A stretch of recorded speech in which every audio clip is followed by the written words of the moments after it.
As I pulled into the parking circle at the Sunset Hills Country Club, I saw Connor standing in front of the big stucco clubhouse.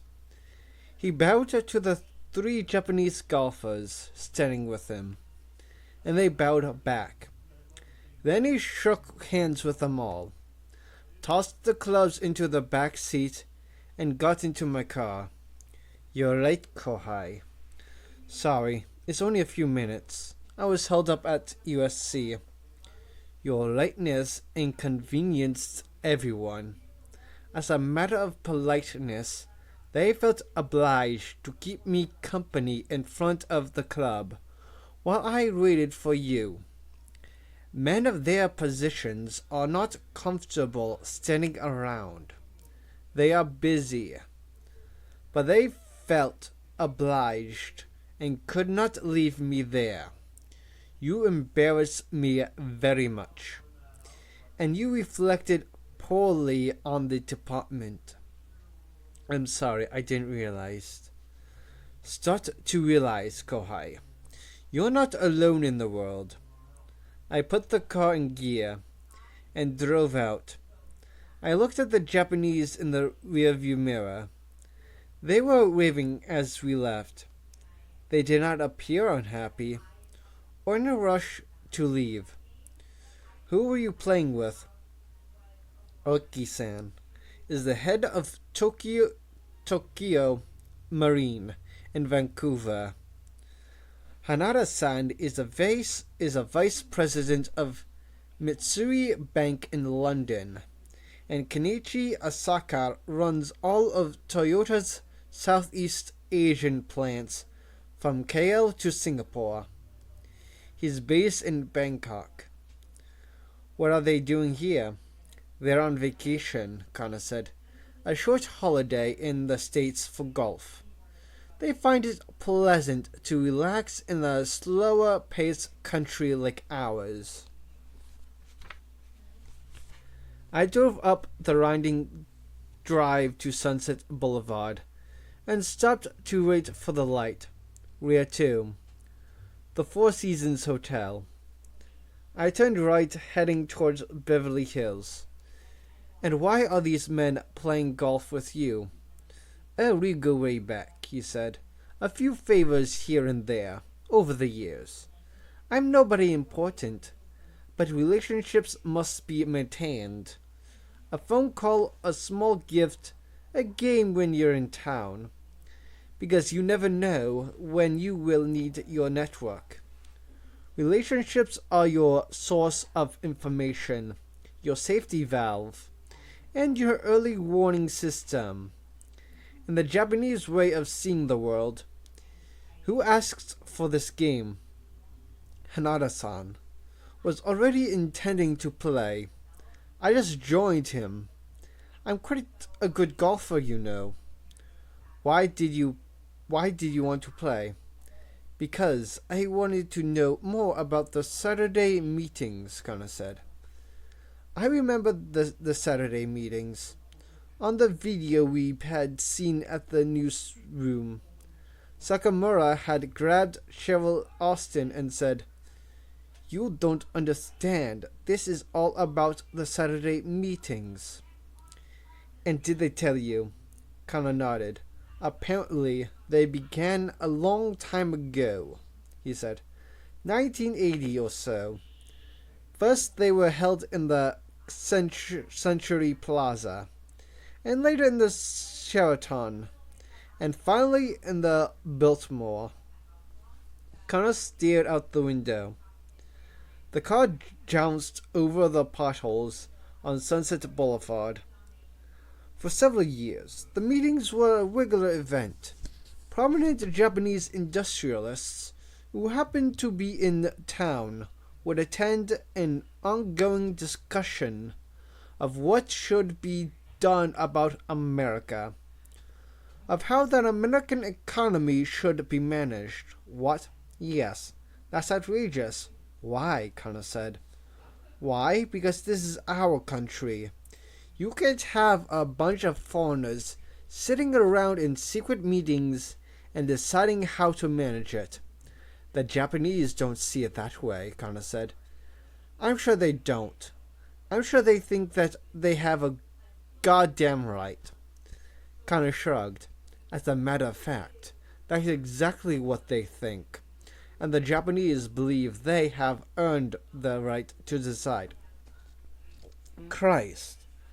Because they have invested heavily in our economy. They have lent us a lot of money. Peter, a lot of money. Hundreds of billions of dollars. For most of the last 15 years, the United States has run $1 billion of trade deficit a week with Japan.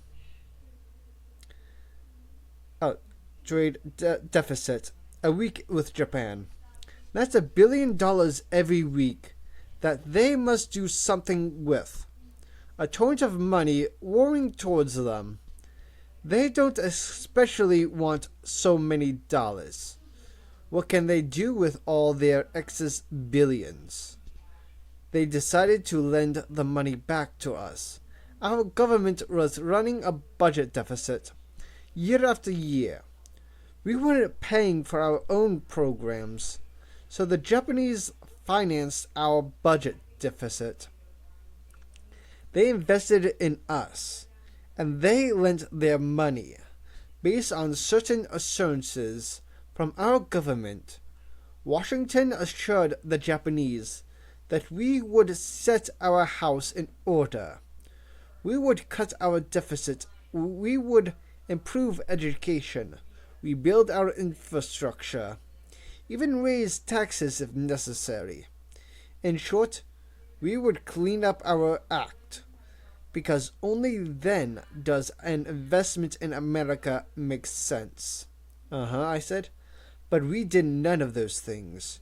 We let the deficit get worse. And we devalued the dollar. We cut its value in half in 1985. You know what that did to Japanese investments in America? It fucked them.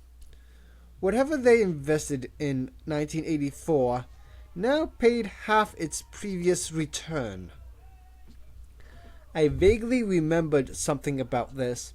I said, I thought we did that to help our trade deficit, to boost exports.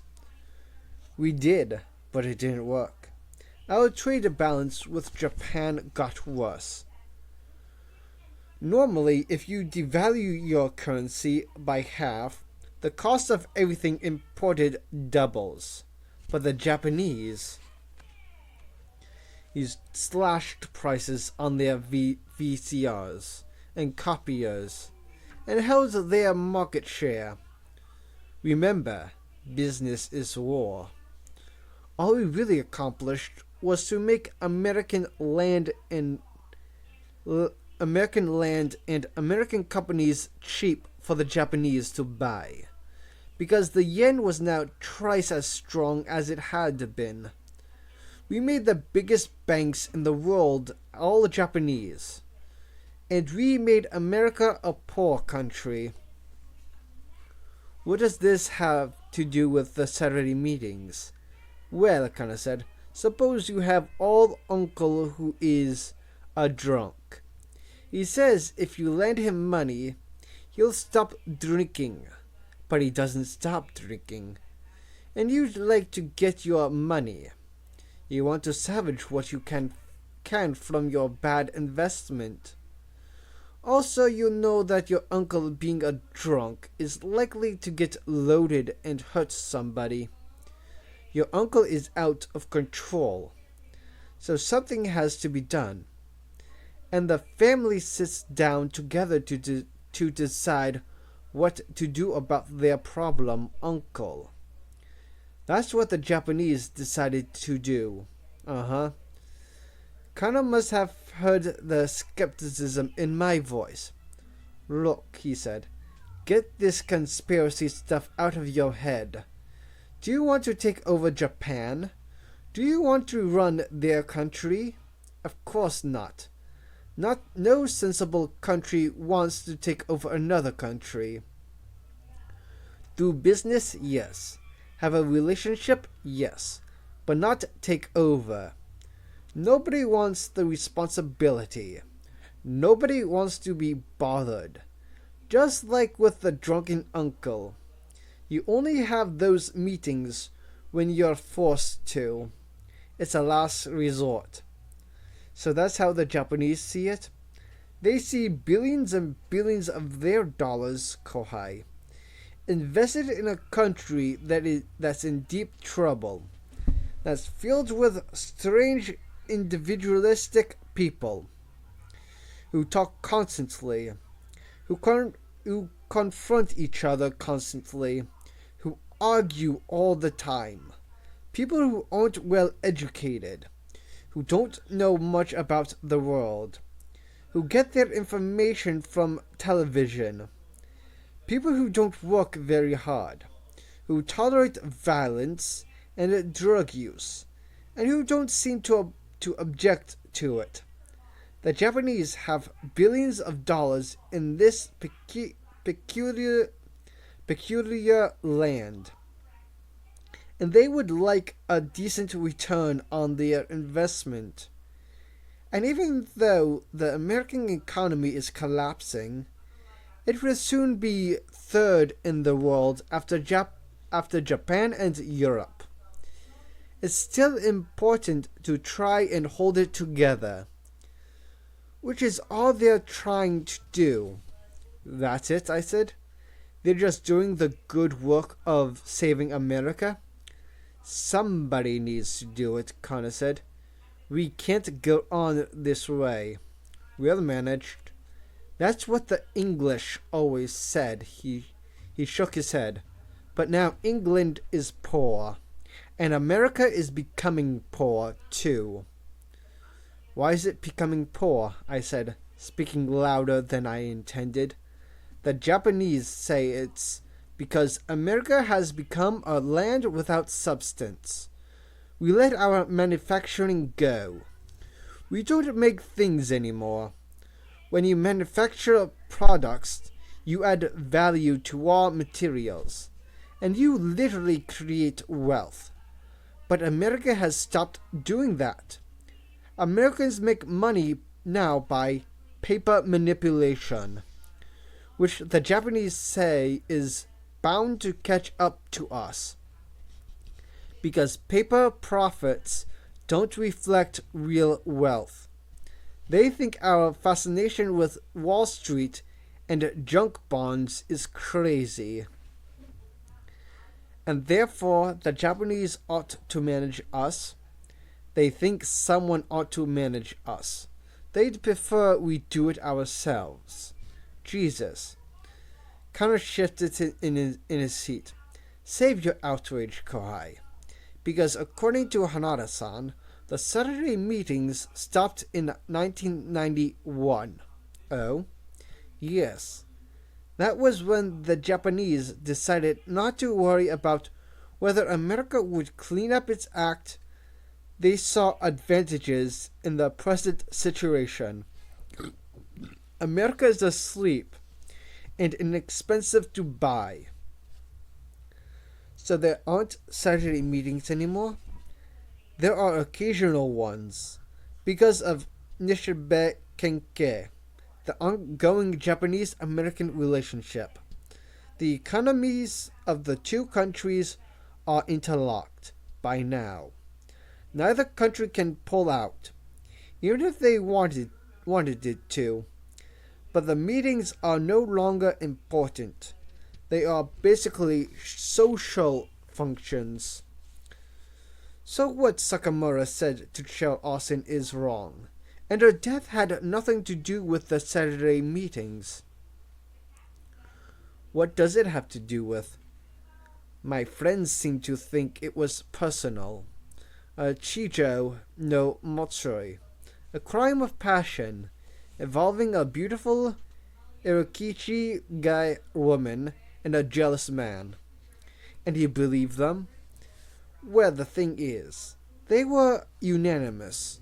All three of these businessmen. Of course, Japanese are reluctant to express disagreement among themselves. even on the golf course of an underdeveloped peasant country.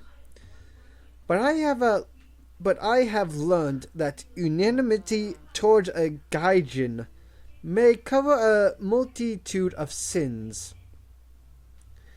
You think they were lying? Not exactly, Connor shook his head. But I had the impression they were telling me something by not telling me. This morning was a game of a hara no sagurai. My friends were not forthcoming. Connor described his golf game. There had been long silences all morning. Everyone in the foursome was polite and considerate, but spoken comments were rare and reserved. Most of the time, the men walked over the course in complete silence. And you had gone there for information, I said. How could you stand it? Oh, I was getting information. But as he explained it, it was all unspoken. Basically, the Japanese have an understanding based on centuries of shared culture, and they are able to communicate feelings without words. It's the closeness that exists in America between a parent and child. A child often understands everything, just from a parent's glance. But Americans don't rely on unspoken communications as a general rule. And the Japanese do. It is as if all the Japanese are members of the same family, and they can communicate without words. To the Japanese, silences have meaning. It's nothing mystical or wonderful, Connor said. For the most part, it is because the Japanese are so hemmed in by rules and conventions. They end up unable to say anything at all. For politeness to save face, the other person is obliged to read the situation, the context, and the subtle signs of body posture, an unstated feeling. Because the first person feels he can't actually put anything into words. Any speaking at all would be indelicate, so the point must be gotten across in other ways. I said, and that's how your mornings were spent? Not talking? Connor shook his head. He felt he had quite clear communication with the Japanese golfers, and wasn't troubled by the silences at all. Because I was asking them to talk about other Japanese, members of their family. I had to frame my questions with great delicacy, just as I would if I were asking whether your sister was in jail, or any subject that was painful or awkward for you. I would be attentive to how long it took you to answer, and the pauses between your statements, the tone of your voice, all sorts of things. Beyond the literal communications, okay? Okay. It means you get the feeling by an intuition. And what was the intuition you got? They said, we are mindful that you have performed services for us in the past. We feel a desire to help you now. But this murder is a Japanese matter, and thus we are unable to tell you everything that we might like to. For our reticence, you may draw useful conclusions about the underlying issue. That's what they said to me. And what is the underlying issue? Well, Connor said, they mentioned Microcon several times. That's high-tech company. Yes, the one that's being sold. Apparently, it's a small company in Silicon Valley. that makes specialized computer machinery. And there are political problems about the sale. They referred to those problems several times, so this murder has something to do with Microcon. I think so. He shifted in his chair. By the way, what did you learn at USC about the tapes? For one thing, that they were duplicated. Kana nodded. I assumed that, he said. You did? Ishiguro would never give us the originals. The Japanese think everybody who is not Japanese is a barbarian. They mean it literally. Barbarian. Stinking, vulgar, stupid barbarian. They're polite about it, because they know you can't help the misfortune of not being born Japanese. But they still think it. I nodded. That was more or less what Sanders had said, too. The other thing, Kana said, is that the Japanese are extremely successful, but they are not daring. They are plotters and plotters. So they are not going to give us the originals, because they don't want to take any chances. Now, what else did you learn about the tapes? What makes you think there was something else? I said. When you looked at the tapes, he said, I'm sure you noticed an important detail that... And then we were interrupted by the telephone. Captain Kana, said a cheerful voice over the speaker phone. This is Jerry Orr, over at Sunset Hills Country Club. You left without taking the papers with you. The papers? The applications, Orr said. You need to fill it out, Captain. Of course it's just routine. I can assure you there won't be any problem with it, considering who your sponsors are. My sponsors, Kana said. Yes, sir, Orr said. And congratulations. As you know, it's almost impossible to obtain a membership at Sunset these days. But Mr. Hanada's company had already bought a corporate membership some time ago, and they have decided to put it in your name. I must say, it's a very nice gesture from your friends. Yes, it is, Kana said, frowning. I was looking at him. They know how fond you are of playing golf here, Orr said. You know the terms, of course. Hanada will purchase the membership over 5 years. But after that time, it will be transferred to your name. So when you retire from club membership, you're free to sell it. Now, will you be picking up the paperwork here, or should I send it to your home? Kana said, Mr. Orr, please, convey my heartfelt appreciation to Mr. Hanada for his very great generosity. I hardly know what to say, but I will have to call you back about this. That's fine. You just let us know where to send it. I'll call you back, Kana said.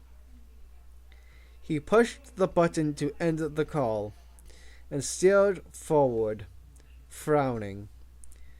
There was a long silence. I said, How much is a membership at that club worth? $750, maybe $1 million. I said, Pretty nice gift from your friends. I was thinking again of Graham, and the way Graham had always implied that Kana was in the pocket of the Japanese. There didn't seem to be much doubt of it now. Kana was shaking his head. I don't get it. What's not to get? I said. Jesus, Captain. Seems pretty straightforward to me. No, I don't get it, Kana said. And then the phone rang again. This time it was for me. Lieutenant Smith, It's Luis Gerber. I'm so glad I was able to reach you. I didn't recognize her name. I said, yes. Since tomorrow is Saturday, I was wondering if you had any time to look at a house. Then I remembered who she was. A month earlier, I had gone out with a broker to look at houses. Michelle is getting older, and I wanted to get her out of an apartment, to get her a backyard if I could. It was pretty discouraging. Even with a real estate slump, the smallest houses were 400,000 and 500,000. I couldn't possibly qualify for that on my salary. This is a very special situation, she said, and I thought of you and your little girl. It's a small house in Palms, very small, but it's a corner lot, and it has a charming backyard, flowers, and a lovely lawn. The asking is 300, but the reason I thought of you is that the seller is willing to take back all the paper on it. I think you could get it for very little down. Do you want to see it? I said, who is the seller? I don't really know. It's a special situation. The house is owned by an elderly woman who has gone into a nursing home, and her son who lives in Topeka intends to sell it. But he wants an income flow instead of an outright sale. The property is not formally listed yet, but I know the seller is motivated. If you could get in tomorrow, you may be able to do something. And the backyard is charming. I can just see your little girl there. Now Connor was looking at me. I said, Mr. Gerber, I'd have to know more about it, who the seller is, and so on. She sounded surprised. Gee, I thought you'd jump at it. A situation like this doesn't come along very often. Does she want to look at it? Connor was looking at me, nodding. He mouthed, say yes. I'll have to get back to you about this, I said. All right, Lieutenant, she said. She sounded reluctant. Please let me know. I will. I hung up. What the hell is going on? I said, because there wasn't any way to get around it. Between us, we had just been offered a lot of money.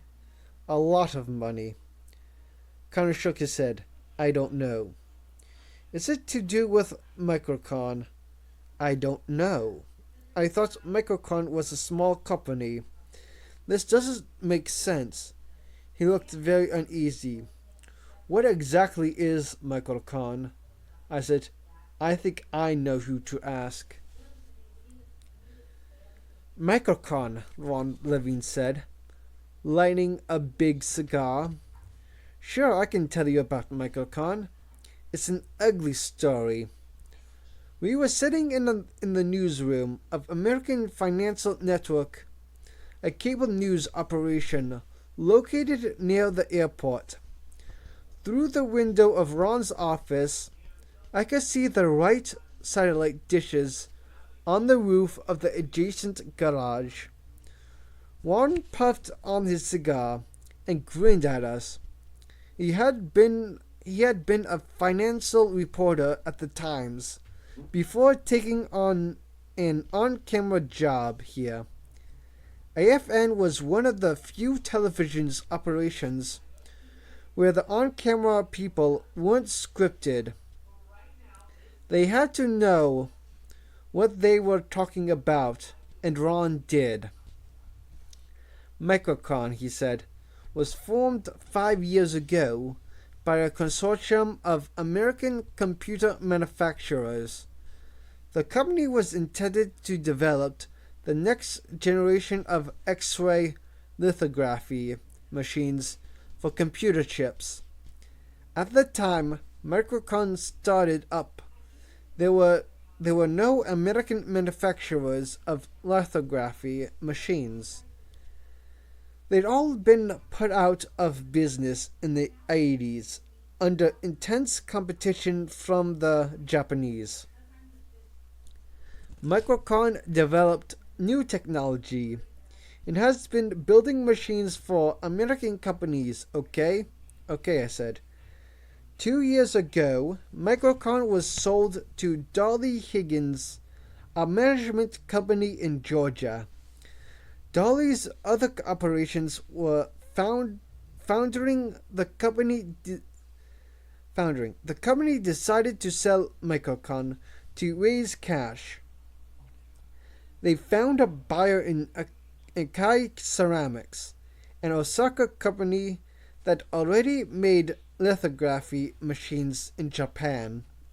Akai had plenty of cash and was willing to acquire the American company for a high price. Then Congress moved to stop the sale. Why?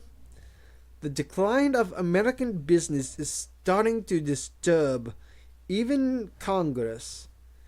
We've lost too many basic industries to Japan. Steel and shipbuilding in the 60s, television and computer chips in the 70s, machine tools in the 80s. One day, somebody wakes up and realizes these industries are vital for American defense. We've lost the ability to make components essential to our national security. We are entirely dependent on Japan to supply them. So Congress starts to worry. But I hear the sale is going through anyway. Why? Do you guys have something to do with the sale? In a sense, Connor said. Lucky you, Ron said, puffing on his cigar. If you're involved in a sale to the Japanese, it's like striking oil. Everybody gets rich. You two are looking at some pretty big gifts, I imagined. Connor nodded. Very big. I'm sure, Ron said. They'll take care of you. Buy you a house or a car.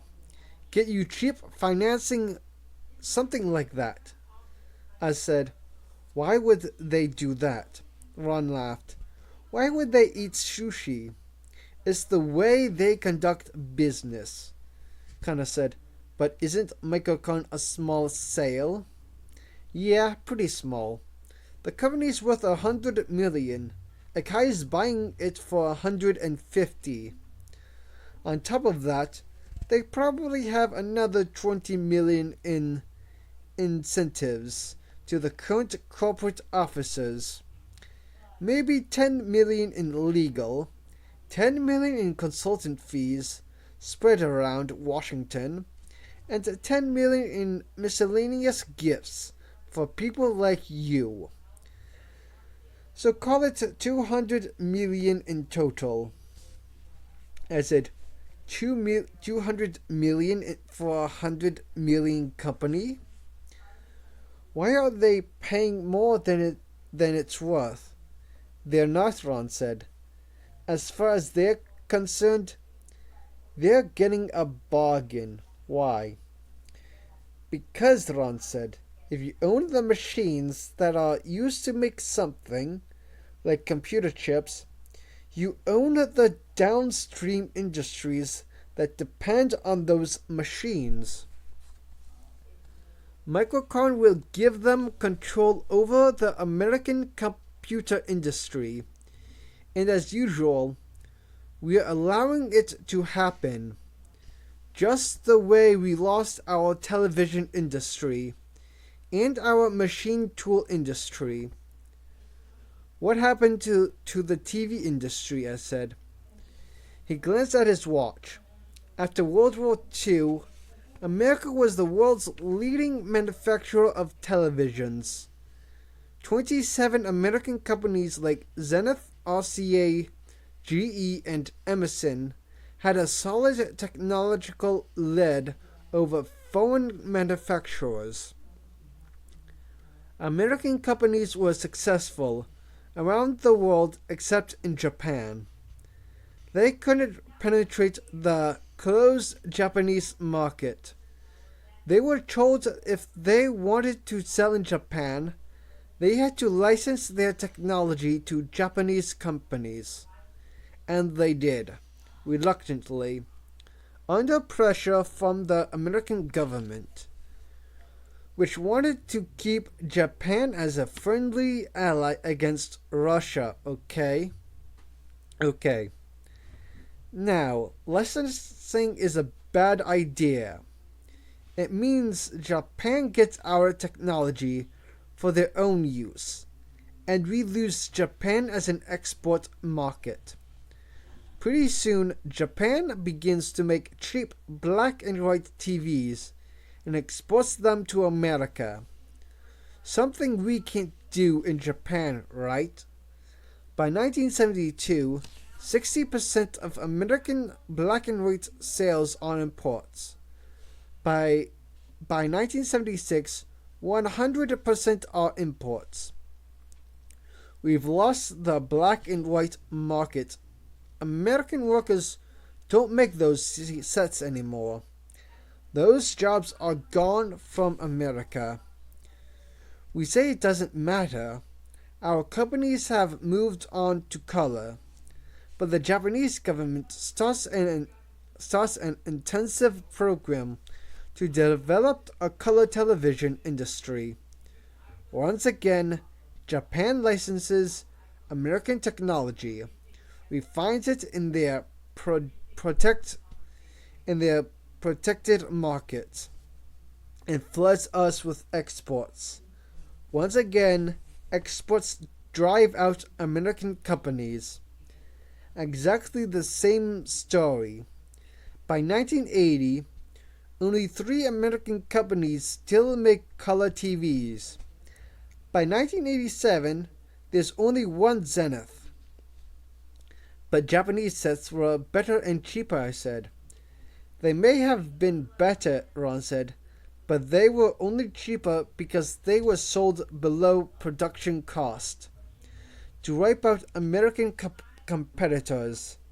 That's called dumping. It's illegal. That's called dumping. It's illegal under both American and international law. Then why didn't we stop it? Good question. Especially since dumping was only one of many illegal Japanese marketing techniques. They also fixed prices. They had something called the 10th Day Group. Japanese managers met every 10 days in a Tokyo hotel to set prices in America. We protested, but the meetings continued. They also pushed distribution of their products by collusive arrangements. The Japanese allegedly paid millions in kickbacks to American distributors like Sears. They engaged in massive customs fraud, and they destroyed the American industry, which could not compete. Of course, our companies protested and sued for relief. There were dozens of cases of dumping fraud and antitrust brought against Japanese companies in federal court. Dumping cases are usually resolved within a year, but our government provided no help, and the Japanese are skilled foot draggers. They paid American lobbyists millions to plead their case. By the time the suits came to trial, 12 years later, the battle was over in the marketplace. And of course, all during this time, American companies could never fight back in Japan. They couldn't even get a foot in the door in Japan. You're saying the Japanese took over the television industry illegally? Ron shrugged. They couldn't have done it without our help, he said. Our government was coddling Japan, which they saw as a tiny emerging country, and American industry was perceived as not needing government help. There's always been a strain of anti-business sentiment in America, but our government never seemed to realize it's just not the same here. When Sony develops the Walkman, we don't say nice product. Now you have to license it to GE and sell it through an American company. If they seek distribution, we don't tell them. I'm sorry, but American stores all have pre-existing arrangements with American suppliers. You have to distribute through an American company here. If they seek patents, we don't say.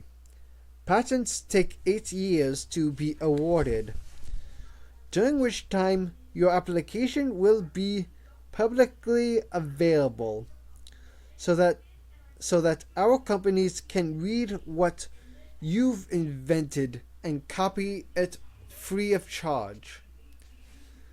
So that by the time we issued a patent, our companies will already have their own version of your technology.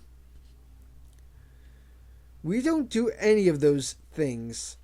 Japan does all of them. Their markets are closed. Our markets are wide open. It's not a level playing field. In fact, it's not a playing field at all. It's a one-way street. And by now, we have a defeatist business climate in this country. American companies got their asses handed to them in black and white television. They got their asses handed to them in color television. The U.S. government refused to help our companies fight illegal Japanese trade practices. So when Ampex invented the VCR, they didn't even try to make a commercial product. They just licensed the technology to Japan and moved on. And pretty soon, you find that American companies don't do research. Why develop new technology if your own government is so hostile to your efforts that you won't be able to bring it to market? But isn't American business weak and badly managed? That's the standard line, Ron said, as promoted by the Japanese and their American spokesman.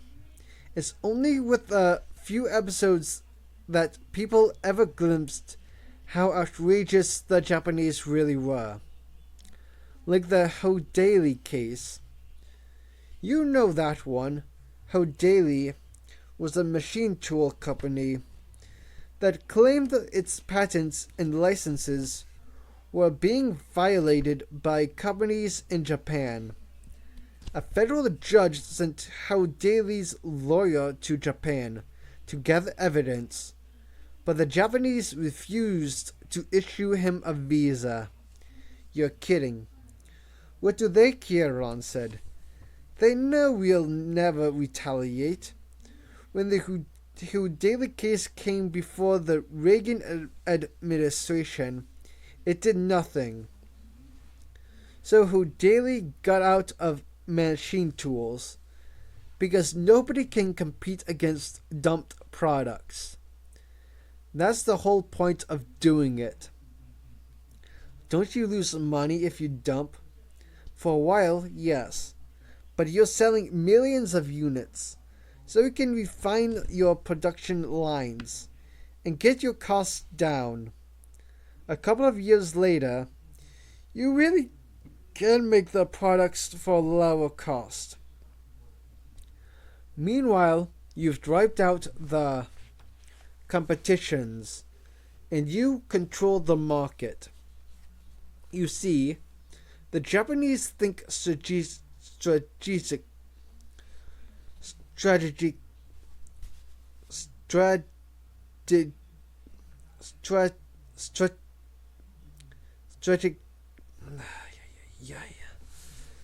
strategically. They're in for the long haul for how things will look 50 years from now.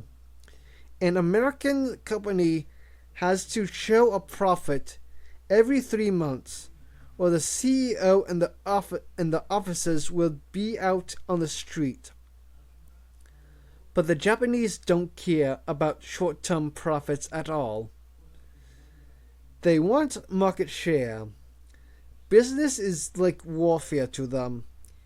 Gaining ground, wiping out the competition, getting control of a market. That's what they've been doing for the last 30 years. So the Japanese dumped steel televisions, consumer electronics, computer chips, machine tools, and nobody stopped them. And we lost those industries. Japanese companies and the Japanese government target specific industries, which they take over, industries after industry, year after year, while we sit around and spout off about free trade. But free trade is meaningless unless there is also fair trade.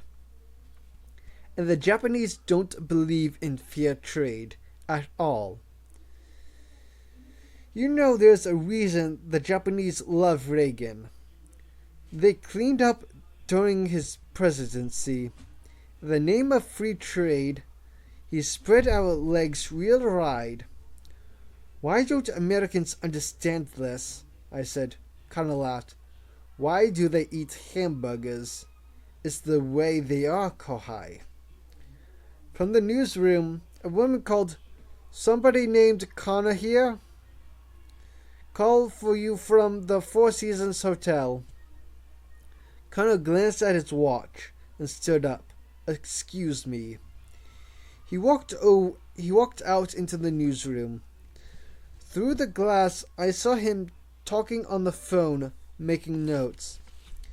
"You realize," Ron said, "it's all still going on. Why is a Japanese camera cheaper in New York than in Tokyo? You ship it halfway around the world, pay import duty and distribution costs, and it's still cheaper. How is that possible? Japanese tourists buy their own products here because they are cheaper. Meanwhile, American products in Japan cost 70% more than here. Why doesn't the American government get tough? I don't know. Part of the answer is up there." He pointed to the monitor in his office. A distinguished-looking man was talking above a running ticker tape. The sound was turned low. "You see that guy? That's David Rawlings, professor of business at Stanford, specialist in the Pacific Rim.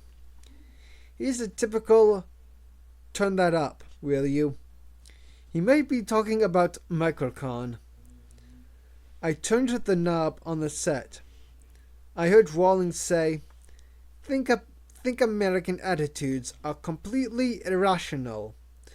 After all, Japanese companies are providing jobs for Americans, while American companies are moving jobs offshore, taking them away from their own people.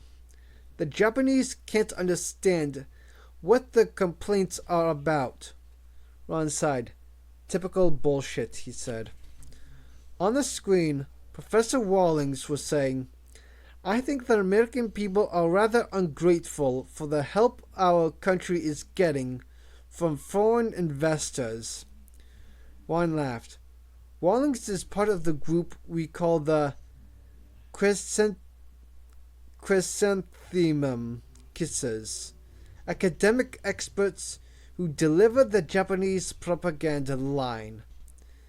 They don't really have a choice, because they need access to Japan to work, and if they start to sound critical, their contracts in Japan dry up. Doors are closed to them. And in America, the Japanese will whisper in certain ears that the offending person is not to be trusted, or that their views are out of date, or worse, that they're racist. Anybody who criticizes Japan is a racist. Pretty soon, the academics begin to lose speaking engagements and consulting jobs. They know that's happened to their colleagues who stepped out of line, and they don't make the same mistake. Connor came back into the room. He said, "Is there anything illegal about this microcon sale?" "Sure," Ron said. "Depending on what Washington decides to do, Akai Ceramics already has 60% of the American market. Microcon will give a virtual not monopoly. If Akai were an American company, the government would block the sale on antitrust grounds. But since Akai is not an American company, the sale isn't scrutinized closely. In the end, it'll probably be allowed." "You mean a Japanese company can have a monopoly in America, but an American company can't?" "That's the usual outcome these days," Ron said. "But American laws often promote the sale of our companies to foreigners, like Matsushita buying Universal Studios. Universal's been for sale for years. Several American companies tried to buy it, but couldn't. Westinghouse tried in 1980, no deal.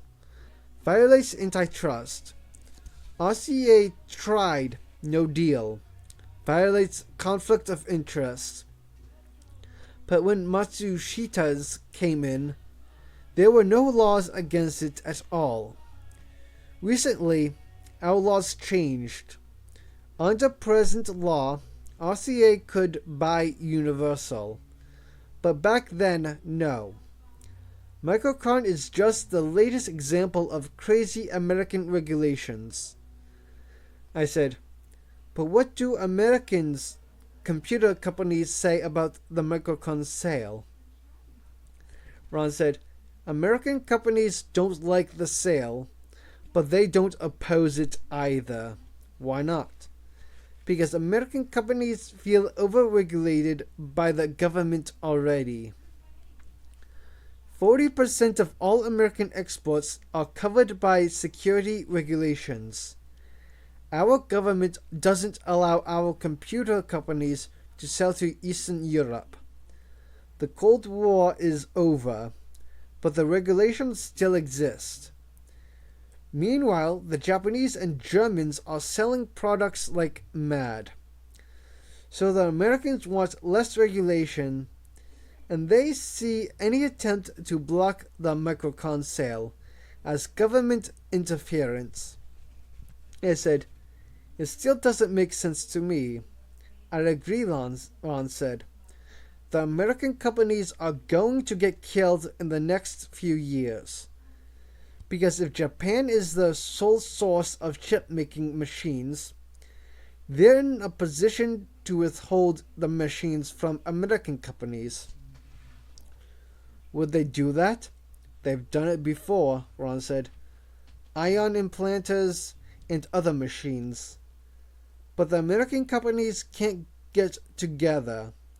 They squabbled among themselves, and meanwhile, the Japanese are buying high-tech companies at the rate of about one every 10 days.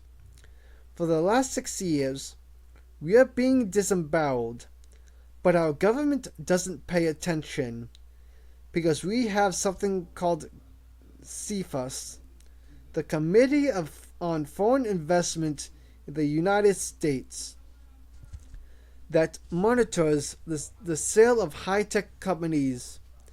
Except CFUS never does anything. Of the last 500 sales, only one was blocked. Company after company gets sold, and nobody in Washington says boo. Finally, Senator Morton makes a stink and says, "Wait a minute here," but nobody's listening to him. The sale is going through anyway. That's what I heard today. The Japanese PR machine is hard at work, cranking out favorable publicity, and they are tenacious. They are on top of everything. I mean everything. There was a knock at the door, and a blonde woman stuck her head in.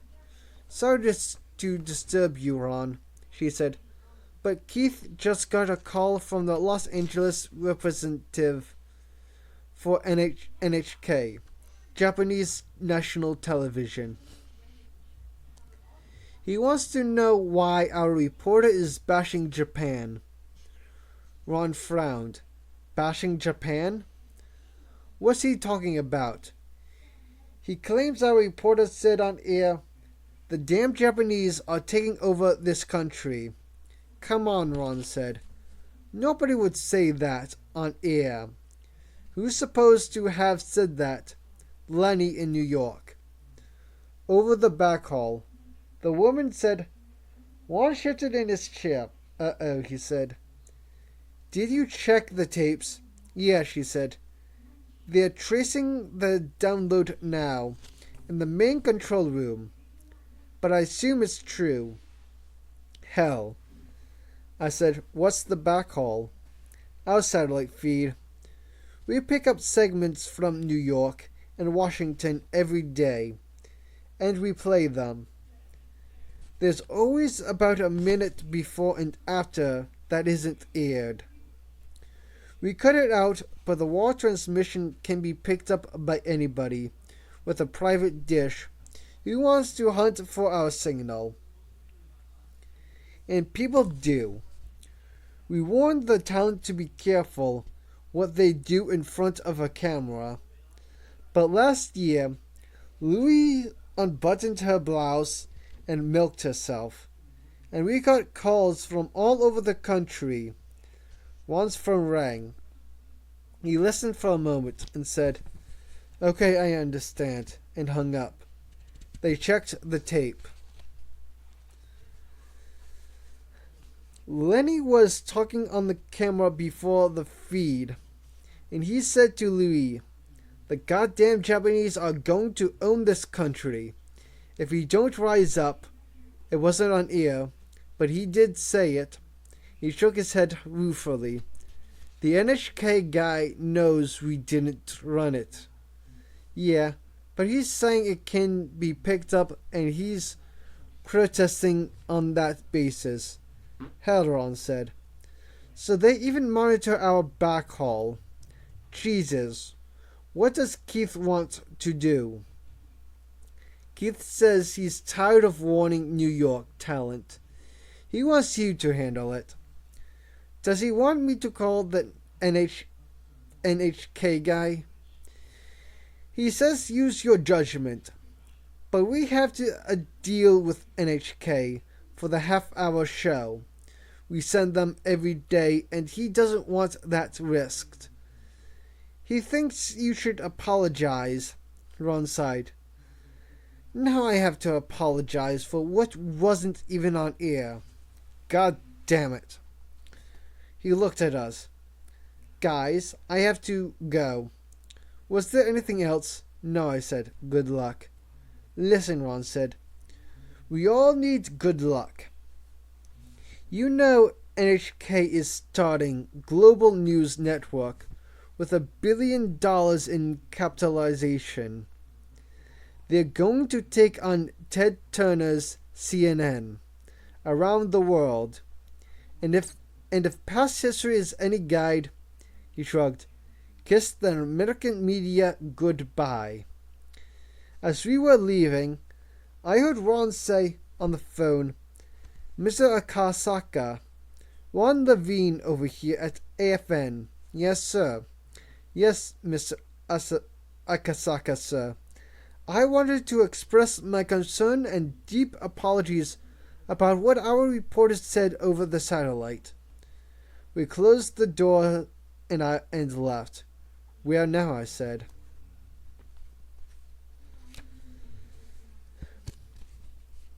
The Four Seasons Hotel is favored by stars and politicians, and it has a graceful entrance.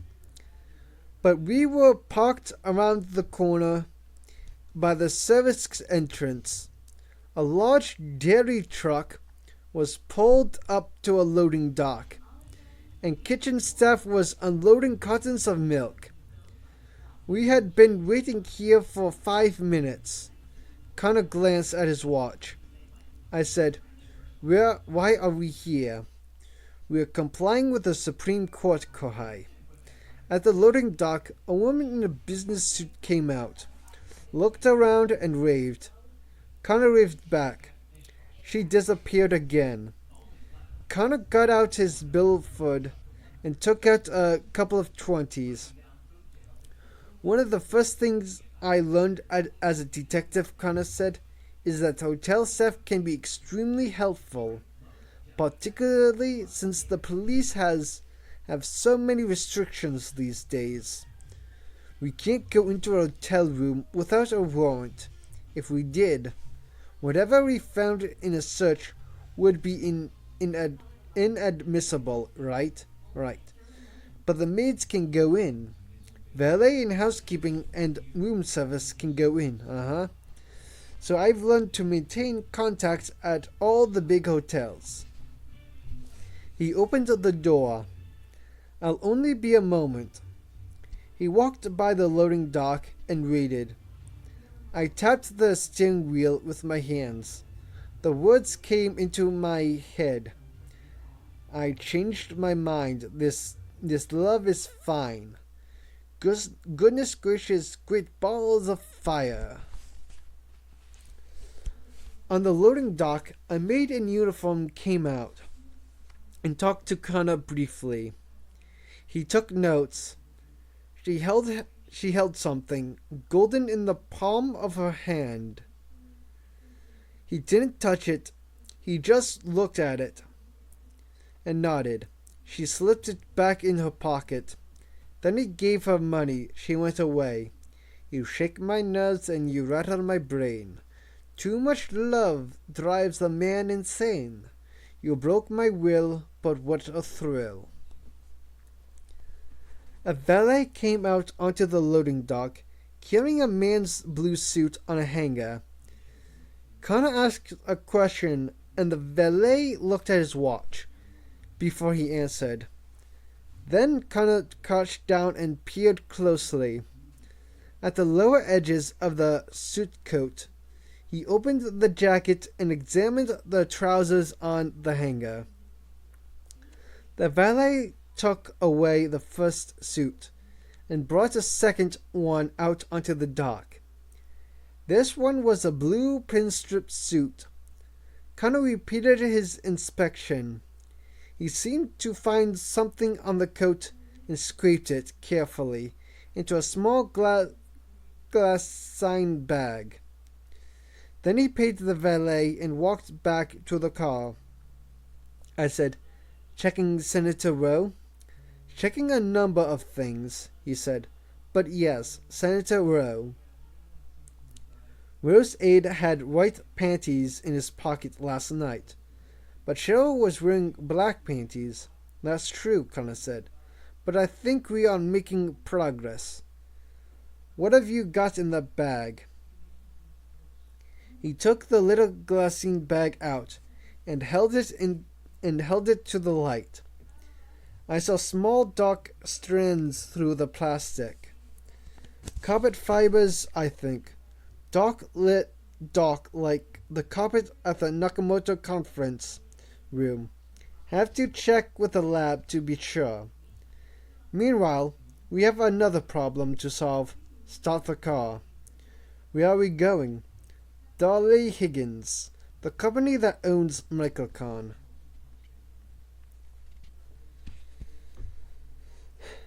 In the lobby beside the receptionist, a workman was mounting large gold letters on the wall. Daryl Dolly Higgins, Inc. Beneath that it reads, Excellence in Management. More workmen were laying carpet in the hallway. We showed our badges and asked to see the head of Dolly Higgins, Arthur Grayman. The receptionist had a southern accent and an upturned nose. Mr. Greiman is in meetings all day. Is he expecting you? We hear about the Microcon sale. Then you want Mr. Enders, our vice president for publicity. He speaks to people about Microcon, Alright, Connor said. We sat down on a couch in the reception area. On a couch across the room sat a pretty woman in a tight skirt. She had a roll of blueprints under her arm. The workman continued to hammer. I said, I thought the company was in financial trouble. Why are they redecorating? Connor shrugged. The secretary answered the phone, routing the calls. Dolly Higgins, 1 moment, please. Dolly Higgins. Oh, please hold. Senator. Dolly Higgins. Yes, thank you. I picked up a brochure from the coffee table. Here was the annual report of Dolly Higgins Management Group, with offices in Atlanta, Dallas, Seattle, San Francisco, and Los Angeles. I found a picture of Arthur Greiman. He looked happy and self-satisfied. The report included an essay signed by him, entitled, A Commitment to Excellence.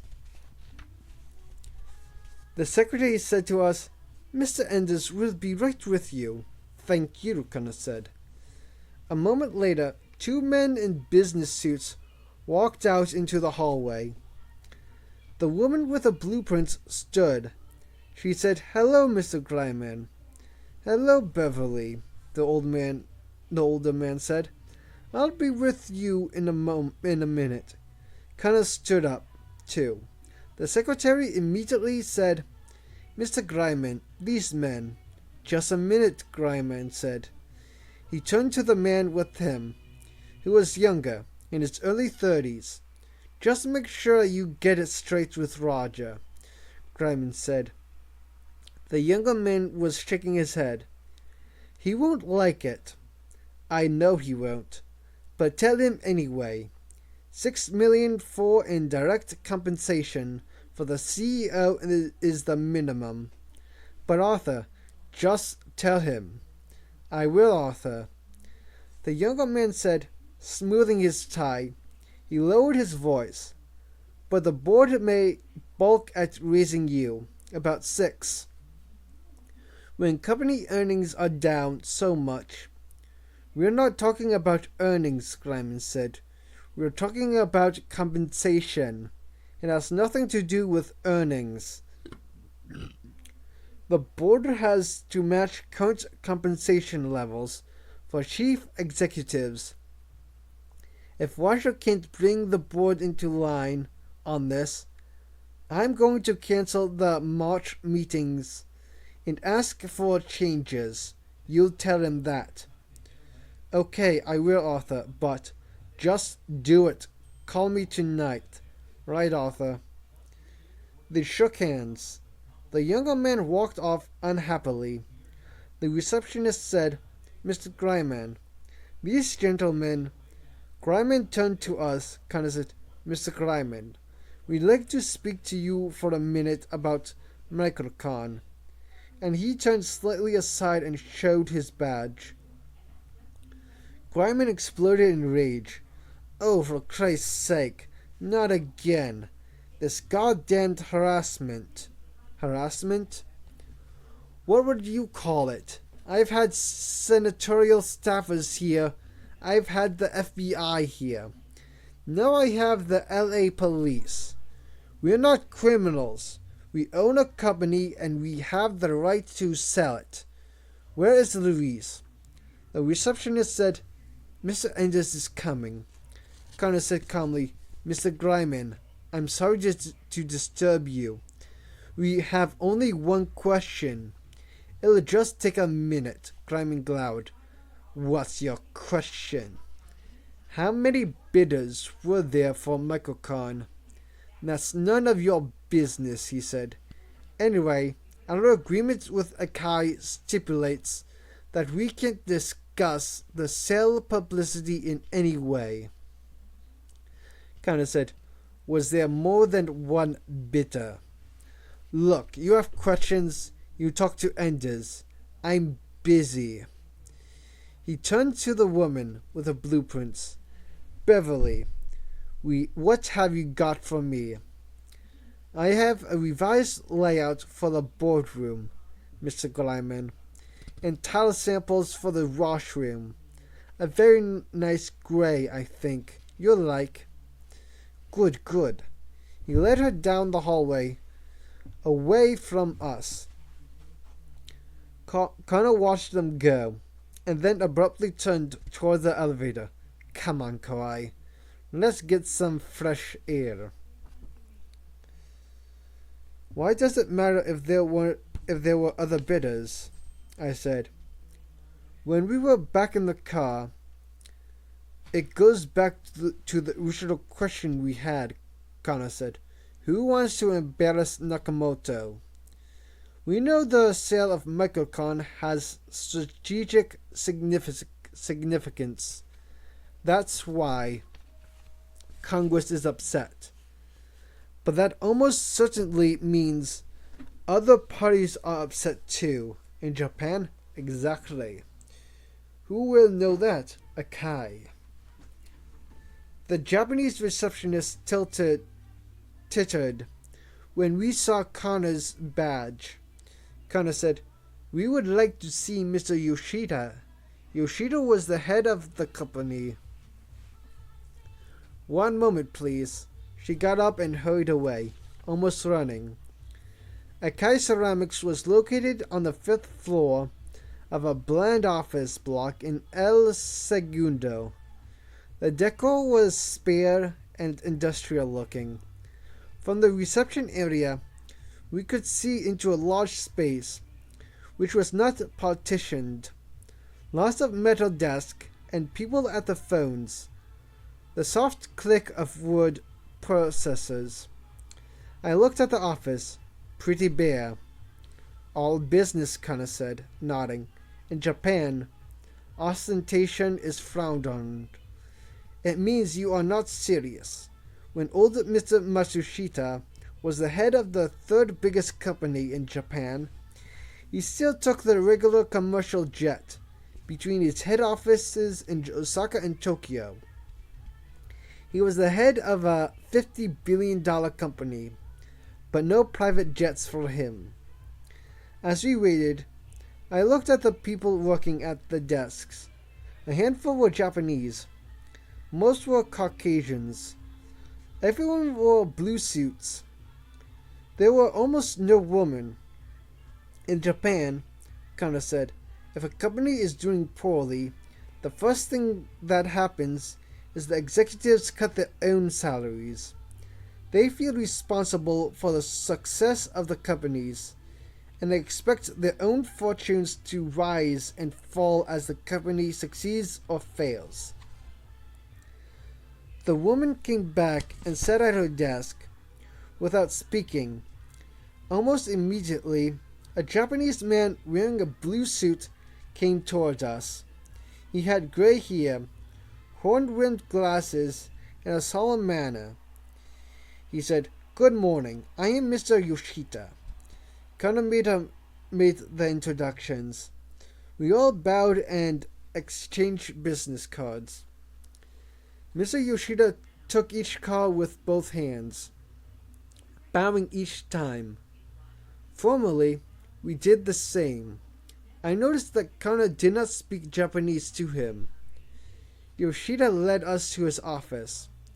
It had windows looking towards the airport. The furnishings were austere. Would you like coffee or tea? No, thank you, Kana said. We are here in an official capacity. I understand. He gestured for us to sit down. We would like to talk to you about the purchase of Microcon. Ah, yes. A troubling matter. But I am not aware that it should involve the police. Perhaps it doesn't, Kana said. Can you tell us about the sale, or is the agreement sealed? Mr. Yoshida looked surprised. Sealed? Not at all. It is all very open. It has been from the beginning. We were approached by Mr. Kobayashi, representing Dolly Higgins in Tokyo in September of last year. That was the first we learned the company was for sale. Frankly, we were surprised that it would be offered. We began negotiations in early October. The negotiating teams had the basis of a rough agreement by mid-November. We proceeded to the final stage of negotiations. But then the Congress raised objections on November 16th. Kana said, You said you were surprised that the company would be offered for sale. Yes, certainly. Why is that? Mr. Yoshida spread his hands on his desk and spoke slowly. We understood that Microcon was a government-owned company. It had been financed in part by funds from the American government. 13% of capitalization, if I remember. In Japan, that would make it a government-owned company. So naturally, we were cautious to enter into negotiations. We do not want to offend, but we received assurance from our representatives in Washington there would be no objections to the purchase. I see. But now there are difficulties as we feared. I think now we make a cause for Americans in Washington. Some people are upset. We do not wish this. We didn't expect Washington would make objections. Mr. Yoshida gave a diffident shrug. The two countries are different. In Japan, we know what to expect. Here, there is always an individual who may have another opinion and speak it. But Kai Ceramics does not wish a high profile. It is awkward now. Kana nodded sympathetically. It sounds as if you want to withdraw. Many in the Home Office criticized me for not knowing what would happen, but I tell them it is impossible to know. Washington has no firm policy. It changes every day, according to the politics. He smiled and added, Oh, I would say that is how it seems to us. But you expect the sale to go forward. This I cannot say. Perhaps the criticism from Washington will be too much. And you know, the Tokyo government wants to be friends with America. They give pressure on business, not to make purchases that will upset America. Rockefeller Center and Universal Studios, these purchases that make criticism for us, we are told to be Yojin Bukai. It means discreet, Kana said.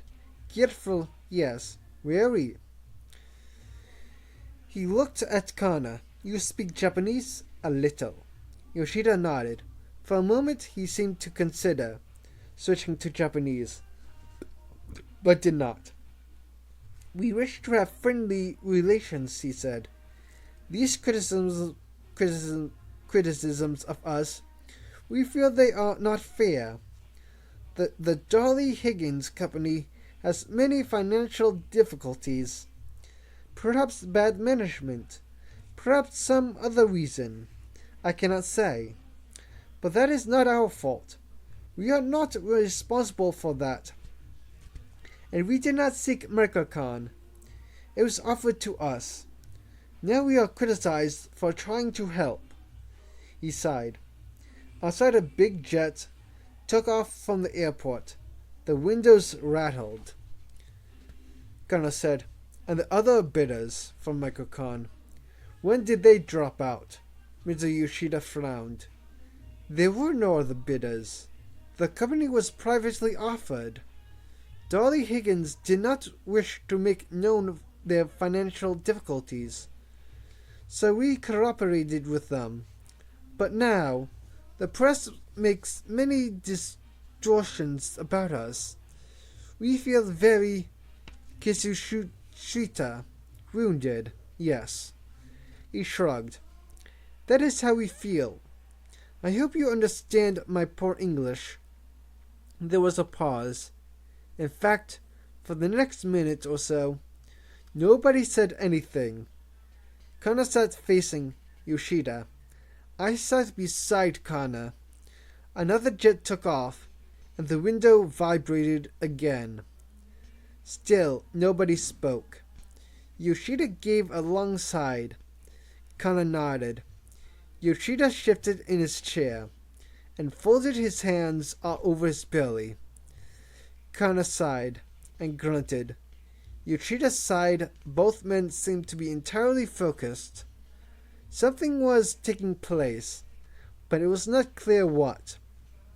I decided it must be this unspoken intuition. Finally, Yoshida said, Captain, I wish no misunderstanding. Akai Ceramics is an honorable company. We have no part in any complications that have occurred.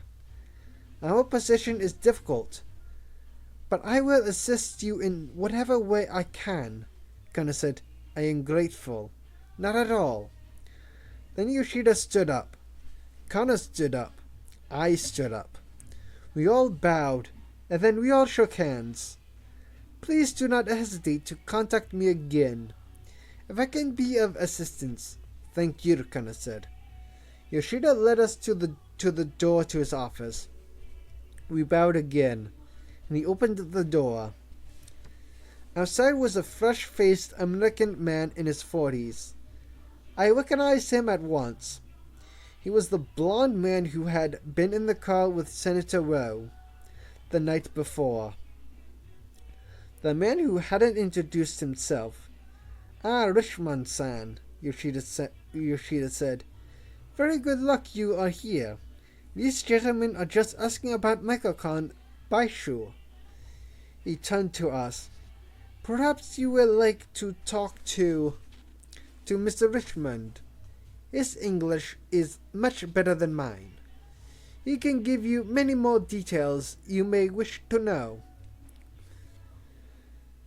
Bob Richmond, Myers, Lawson, and Richmond. His handshake was firm. He was suntanned and looked as though he played a lot of tennis. He smiled cheerfully. Small world, isn't it? Kana and I introduced ourselves. I said, Did Senator Rowe get back all right? Oh, yes, Richmond said. Thanks for your help. He smiled. I hate to think how he's feeling this morning. But I guess it's not the first time. He shifted back and forth on the balls of his feet, like a tennis player, waiting for a serve. He looked slightly concerned. I must say, you two are the last people I ever expected to see here. Is there anything I should know about? I represent Akai in the Microcon negotiations. No, Kana said mildly. We are just getting general background. Is this to do with what happened at Nakamoto last night? Kana said, Not really, just background. If you like, we can talk in the conference room. Unfortunately, Connor said, we're late for an appointment, but perhaps we can talk later. You bet, Richmond said. Happy to. I'll be back in my office in about an hour. He gave us his card. That's fine, Connor said. But Richmond still seemed worried. He walked with us to the elevator. Mr. Yoshida is from the old school, he said.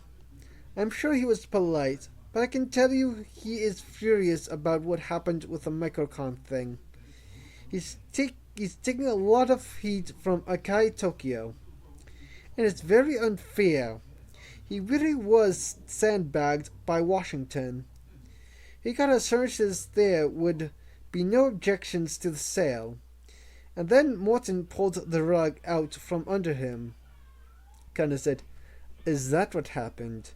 No question about it, Richmond said. I don't know what Johnny Morton's problem is, but he came right out of left field on this. We made all the proper filings. CFS registered, no objections, until long after the negotiations were concluded. You can't do business like that. I just hope John sees the light and lets this thing go through, because at the moment it looks pretty racist. Racist, really. Sure, it's exactly like the Fairchild case. Remember that one? Fujitsu tries to buy Fairchild Semiconductor in '86, but Congress blocks the sale, saying it against national security. Congress doesn't want Fairchild sold to a foreign company. A couple of years later, Fairchild is going to be sold to a French company, and this time there's not a beep from Congress. Apparently, it's okay to sell to a foreign company, just not a Japanese company. I say that's racist policy, pure and simple. We came to the elevator. Anyway, call me. I'll make myself available. Thank you, Connor said. We got on the elevator. The doors closed. Asshole, Connor said. I was driving north toward the Wilshire exit to meet Senator Morton. I said, Why is he an asshole? Bob Richmond was the assistant trade negotiator for Japan under Amanda Mardin until last year. He was privy to all the strategy meetings of the American government. 1 year later, he turns around and starts working for the Japanese, who now pay him $500,000 a year, plus bonuses to close this deal. And he's worth it because he knows everything there is to know. Is that legal? Sure, a standard procedure. They all do it. If Richmond worked for a high-tech company like Microsoft, he'd have to sign an agreement that he wouldn't work for a competing company for 5 years, because you shouldn't be able to peddle trade secrets to the opposition. But our government has easier rules. Why is he an asshole? This racist stuff, Connor snorted. He knows better. Richmond knows exactly what happened with the Fairchild sale, and it had nothing to do with racism, no. And there's another thing Richmond knows. The Japanese are the most racist people on earth. They are? Absolutely. In fact, when the Japanese diplomats, the car phone rang. I pushed the speaker button and said, Lieutenant Smith.